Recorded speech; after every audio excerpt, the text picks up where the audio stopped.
From 9 News, this is your news today. Yeah, there's lots coming up on the show. Thanks for joining us this morning. Coming up this Thursday, AUKUS full steam ahead following the high-level talks at the Pentagon. Plus, Nicole Kidman and Beyonce announced as co-chairs of the 2026 Met Gala, and the major US burger chain going to great lengths to stop the kids saying 6-7. But first, vision of a wild brawl at Broadway Shopping Centre in Sydney has emerged this morning, showing a gang of teenagers throwing chairs at an innocent shopper and another boy.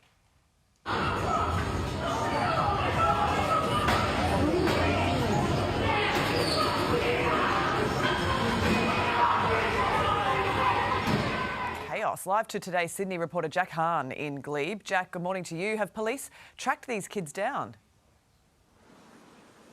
Not yet, Sylvia. Good morning to you, but they are certainly looking into this big brawl that broke out at Broadway at 6 o'clock last night. It was packed with Christmas shoppers, as you could imagine, and watch as these teenagers run amok. You can see them using chairs and stools as weapons, throwing them at one boy in particular, but then turning their rampage towards an innocent shopper, a woman walking on an escalator, one kid pelting a chair at her. Luckily, she narrowly missed that attack.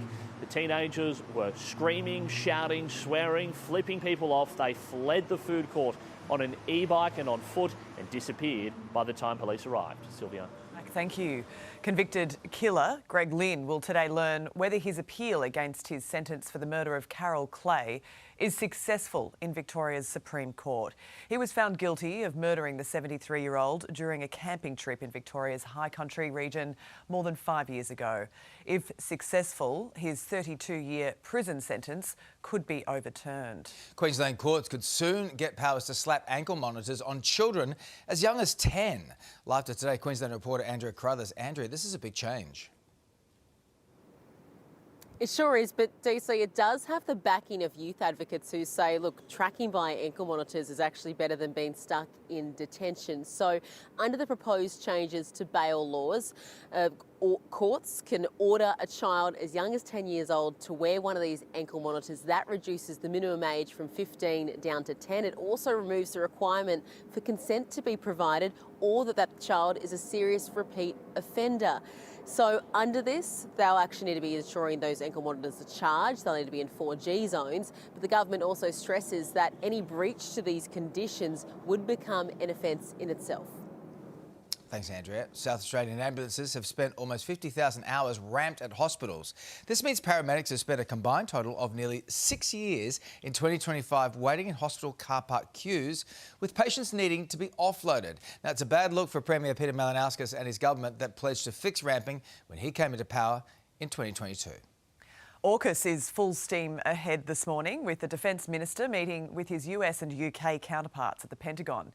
Richard Marles says today's trilateral talks are focused on delivery of the nuclear submarine pact, which had been the subject of an American review. The President loves supporting countries that step up, and whether it's in the Indo-Pacific or on the continent, the discussions we've had are a reflection of both Australia and the UK stepping up. Australia will make its next $1.5 billion payment to the pact by the end of the year. Richard Marles just wrapped up meetings at the White House and will head to Capitol Hill next before he gives an update to the media. Now that the social media ban is in effect, the federal government's next step is to monitor its success. Let's go live to Nine's federal politics reporter Emily Saunders. Emily, good morning. Platforms will have to report how many kids' accounts they have online.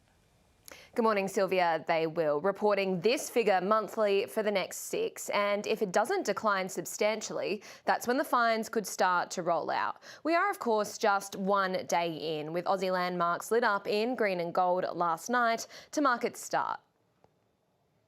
The world will follow like nations once followed our lead on plain tobacco packaging, gun reform, water and sun safety. A number of teens are boasting online that they got around the ban. The E-Safety Commissioner says that won't be the case for too much longer.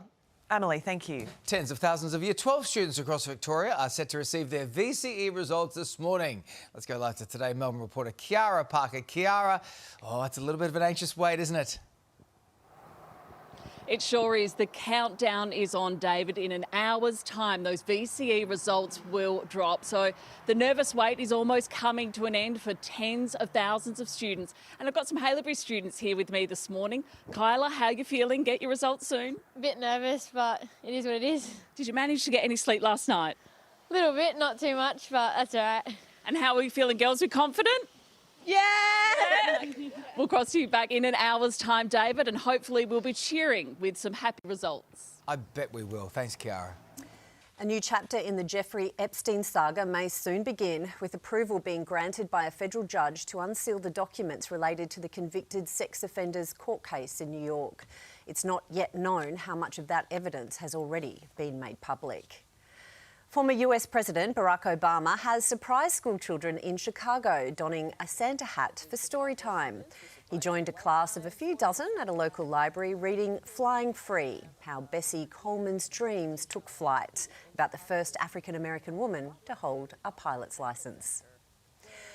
What do you get when Nicole Kidman, Beyonce, Venus Williams and Anna Wintour walk into a room? Well, we'll soon find out, with the iconic quartet announced as the co-chairs of the 2026 Met Gala. The event will be held at the Metropolitan Museum of Art in May, and this year's theme will be costume art. A photo of a high-fiving gorilla has won Nikon's Comedy Wildlife Awards. The British photographer came out on top in a record-breaking year for the annual photography competition, which received more than 10,000 entries. He took the photo in Rwanda after spending 4 days in the mountains searching for gorillas. How good's that? That's awesome. Ministries for silly walks there for that gorillas. Exactly, yes, that's it. All right, loved by children, loathed by their parents. Now, a fast food franchise is laying down the law when it comes to the 6-7 trend. Sorry, kids. Let's go live to our US correspondent, 6-7 expert, Reed Butler, who is in LA now. Reed, In-N-OutBurger, your favourite, have had enough. Yeah, just picture this, guys. You're sitting down in the iconic American restaurant chain, about to dig into your big, disgusting burger, but before you can even take a bite, someone behind the counter yells out, "Order number 67," and then there's a bunch of kids randomly sitting inside the restaurant who cheer and shout because for some reason, which I still am yet to work out, they are obsessed with the numbers 6 and 7. They found it hysterical. Customers and In-N-Out certainly weren't laughing, and now order number 67 has been banned from In-N-Out restaurants across the country, which I think is good news as a loyal customer, but it also makes me worried. What number is the youth going to latch onto next? Because there are a lot of them. The youth? The youth. The youth? My God, On which Reed. I would argue you are one. Love you, Reedy. Yeah. Wow. If we don't get it, I think that's exactly the point. My God, that was the youth. That hurt. The youth. That hurt. Anyway, let's take a look at the weather across the country for young and old. Thunderstorms on the way for the west, north and east of the nation. Some early morning fog around for southeast Queensland this morning. Rain for much of New South Wales and the rest of the country is in for a fine day.